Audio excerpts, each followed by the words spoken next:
Lately, our days have been filled with quiet, purposeful work, the kind that brings us closer to the vision we have for this land and our home. From carefully tending to the land with selective cuts to encourage underbrush growth, planting new trees for the future, and strengthening our fence to keep this place of ours safe, it's been a steady rhythm of intention and care. We wrapped up the bathroom project in the container house, and now our focus is shifting outward, preparing for winter, and tackling all the projects that keep this place running smoothly as the seasons change. There's something deeply satisfying about these simple, purposeful tasks. So as we settle into the colder months, let's take a moment to reflect, regroup, and get ready for what's next.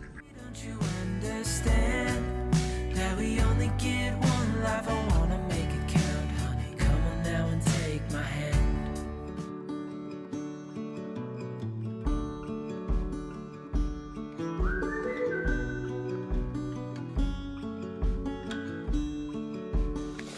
Do you want to say hi to everybody? Yeah? Look how dirty your beak is. It's real dirty.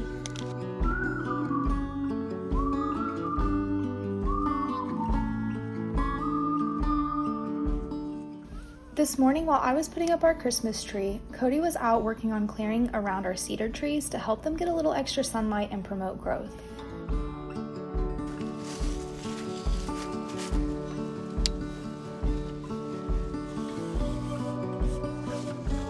So this is the Truzy 2-in-1 pole chainsaw. As you know, we've been doing a lot of selective cutting around the property, trying to open up the canopy and bring light down to these cedars so that way they can get a lot fuller and grow a lot better. So this has come in handy a lot for getting the hard to reach trees that are kind of growing in between all the cedars, and also getting the branches that are too high to reach that are extending out over the cedars. With how small a lot of this stuff is, because a lot of it's recent growth, it's not really worth it to get out the gas chainsaw for everything, because then I'm just putting more wear and tear on that. I have to climb up a ladder, it's loud, it's noisy, and it's really heavy. So this makes it a lot easier when I'm just dealing with these little trees. And like I said, it's a 2-in-1. So whenever you're done with the hard to reach branches, you can just pull it off, slap a battery on it, and then cut up all the trees that you just cut down, which is what I'm about to do right now. We have a lot of trees that we cut down, little trees, so we're gonna cut them all up and have a fire tonight. When you're using it in the pole form, it can extend up to 15 feet, and it's multi-angle, so you can actually change the angle of the saw for whenever it's in the air. It can cut up to 6-inch logs, and with its 21-volt battery, you can get up to 100 minutes of run time in just one charge. And it's a brushless motor, so you know it'll last for a long time.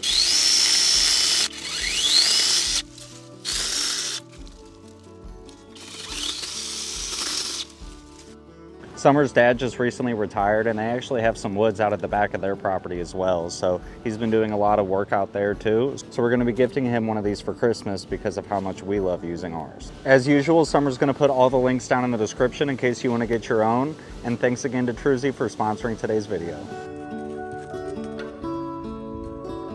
We're going to be doing a ton of little things around the property, some for winter prep, some for tying up loose ends, just a bunch of random stuff that hasn't gotten done while we've been working on the bathroom. And since we're between projects, we figured this would be the perfect time to get all of that stuff done and wrap it up. Very first thing is aligning the Jeep, because Cody put new tires on it. Sorry, it's really sunny. He put new tires on it, and if you know anything about Jeeps, they get death wobble really bad, and it needs an alignment because it had way bigger tires on it before and all of that good stuff. Yeah, and it's probably gonna need a new gearbox too, so we're gonna have to go pick that up later. But I'm gonna align it really quick first, that way hopefully it won't death wobble on the way to going to get the gearbox. And we also have to go to Royal King to be able to get a couple materials for winter prep, all of that good stuff. So we really need the Jeep to be able to function correctly. So yeah, so if you have a Wrangler or any kind of solid axle front vehicle, you go off-roading or anything like that, and you want to know how to do a quick and easy tow and go alignment, this is for you.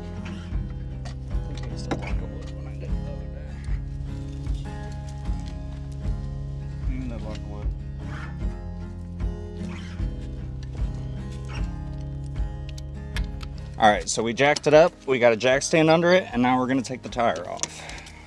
If you have an impact that goes a little bit faster, unfortunately mine needs new batteries because it's about as old as I am. put it this way, I bought it from the oldest guy at the shop that I worked at when I first started working. So he put it through its paces, and then I did too. So need to get new batteries for it.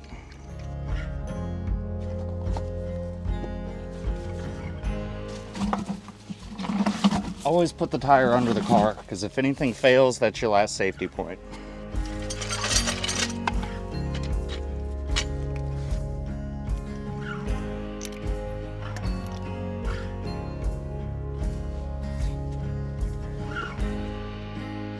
Next, we're going to be bolting on these machine steel plates from Iron Rock Off-Road. I bought these a long time ago for my Jeep.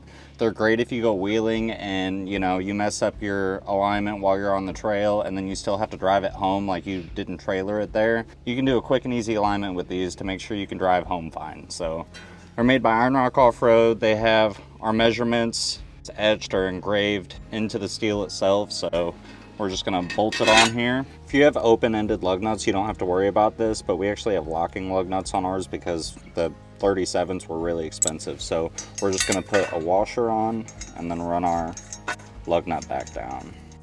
And there's a little tab directly in the center right here, so we're just gonna try and make sure we get that centered with the axle, just to make sure our measurements are more accurate. It's rusty in there. And it always is. Someone's been building a nest in there. Little spider. So we have wheel spacers on our axles, so this is basically always bolted down, so we don't really have to worry about it as much. But if you don't have wheel spacers, whenever you take that tire off, your brake rotor will tend to kind of move out a little bit because that wheel is what actually holds it on there. So whenever you install this, you want to make sure that they're good and tight and it's compressing everything together like it would be if the wheel was bolted on. Now we're gonna do the same thing on the driver's side. And now I'm just going to use a level to make sure that my two sides are about equal with each other.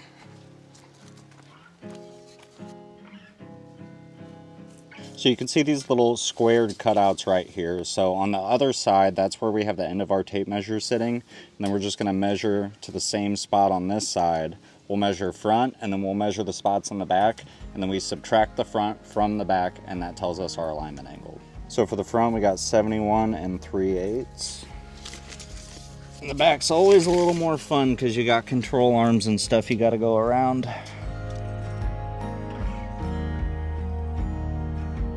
Well, I double and triple checked it, and our measurements from front to back are pretty much identical. So what that means is we have 0 degrees of toe, which isn't a good thing. That's going to cause wandering, which is what it's doing. And then that can also kind of induce death wobble. Not saying it can cause it. It's always caused by something wrong in the steering system, which in our case, it needs a new gearbox, which we're gonna go pick up here in a little bit. It does need to be towed in about 1/16 of an inch. So we're gonna go ahead and loosen our hold down clamp and adjust our toe. Okay, so we loosened our hold down clamp. Now we're just gonna use a pipe wrench to turn our adjuster. And we only wanna do small adjustments and then we wanna double check. So right now we're at 71 3/8. We'll see what the back's at. We keep going back and forth until we get it exactly where we want it.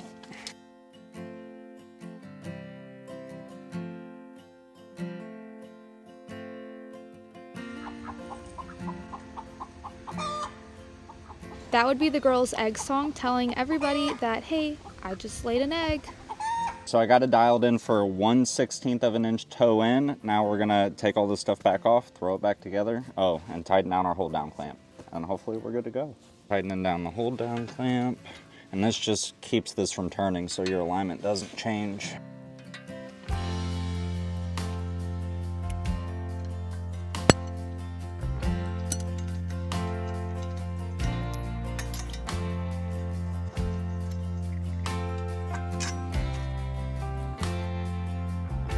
We did have 37s on here before, but unfortunately the price on them has like doubled or tripled since the last time we bought them, and we don't really wheel anymore. And you know, it's harder on the Jeep and worse on gas mileage, so we figured we'd just go back down to 35s, unfortunately. They're so much smaller, but it rides a lot better.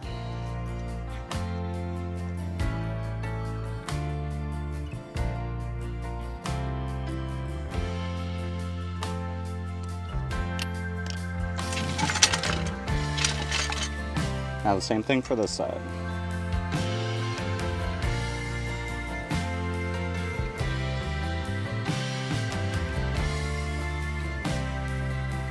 Last thing we're going to do is use our torque wrench to torque our wheels down.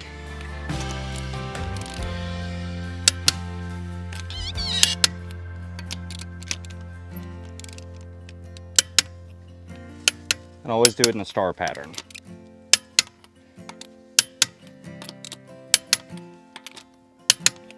And that's what you call a tow and go. Let us know in the comments if you do your own alignments.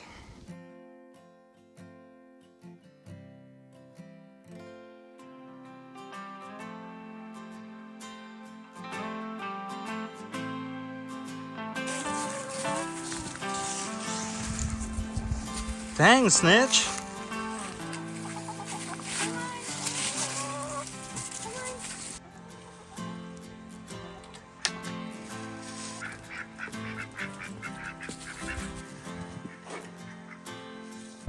All right, so we are headed to Roll King so that way we can get some more stuff for winter prepping, and then I think we're gonna be deep littering the girls, which I'll explain more about that, but we're gonna be doing that for the winter. And then we're also gonna go by O'Reilly's and grab a gearbox for the Jeep, because while Summer's doing the Coops, I'm gonna be, of course, fixing one of the vehicles. I feel like that's Like just our usual. entire life recently, is fixing something on one of the vehicles.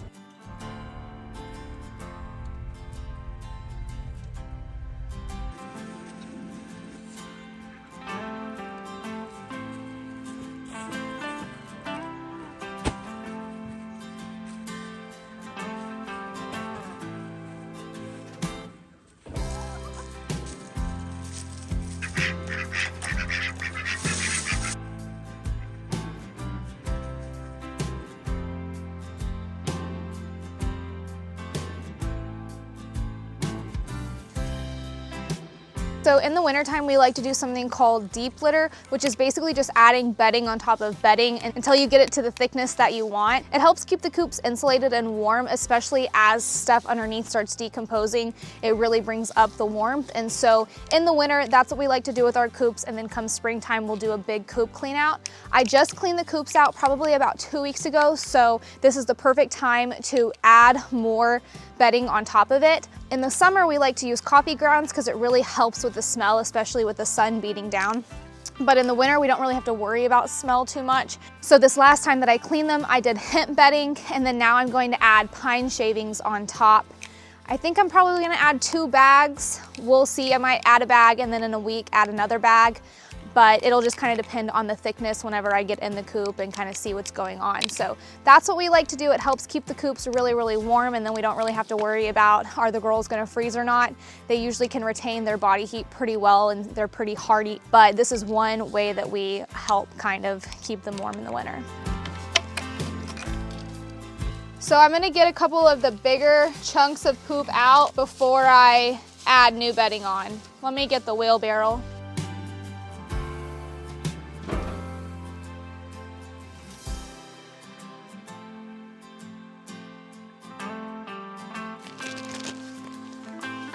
I pretty much did all the hard work the other week when I cleaned them out, so I'm really just adding bedding on top.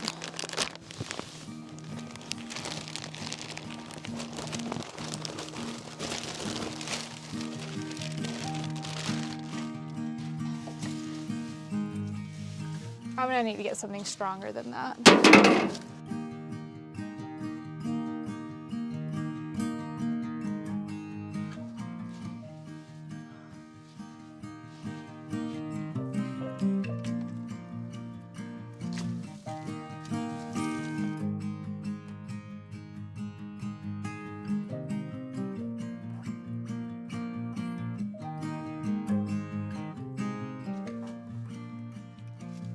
Just finished. It is nice and thick. I don't think I need to add the other bag right now. I'll probably wait about a week and let them really pack this one down, and then I'll add the other bag in.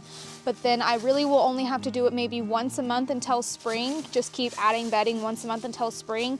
And then when spring comes, I'll do a full coop clean out, add diatomaceous earth everywhere, and really get it ready for springtime. So it is that simple. You just do a clean out like I did a couple weeks ago, keep adding bedding.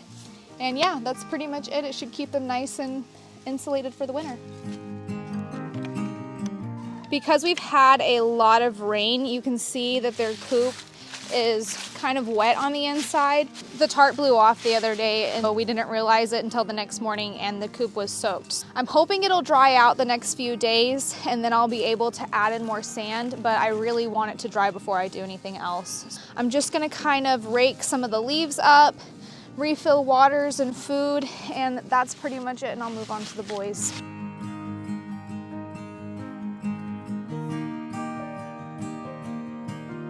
I'm hoping that by getting a lot of these leaves out of their run, it'll help dry out the floor a little bit. Did not realize how many leaves were in here. I literally just raked up all the leaves the last time I cleaned the coop, which was, like I said, not that long ago. So kind of shocked that there are a ton, but hopefully this will help. Grab my rake. Ow!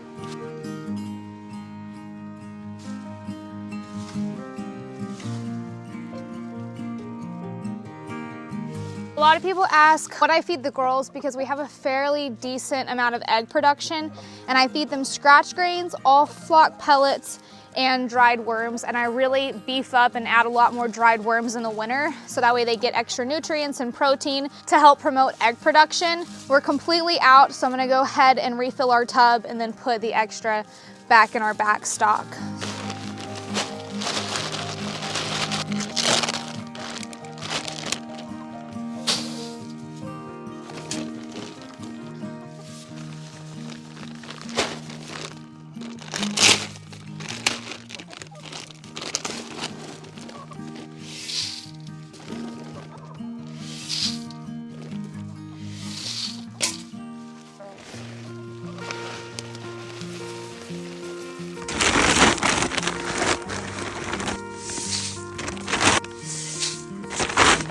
Dark so quick.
Now that I'm completely finished with the girls' coop, I plan on doing the boys', but as you can tell, the sun is setting and it's gonna be dark here in about 20 minutes, and that is not enough time for me to do their coop. So that's probably gonna have to wait until the morning, which is not a huge deal. I don't know what I'm gonna do next. I think I'm just gonna clean up my mess. As you can see, I got a lot of stuff back there, and then go check in with Cody and see what all he's gotten done and if he needs any help.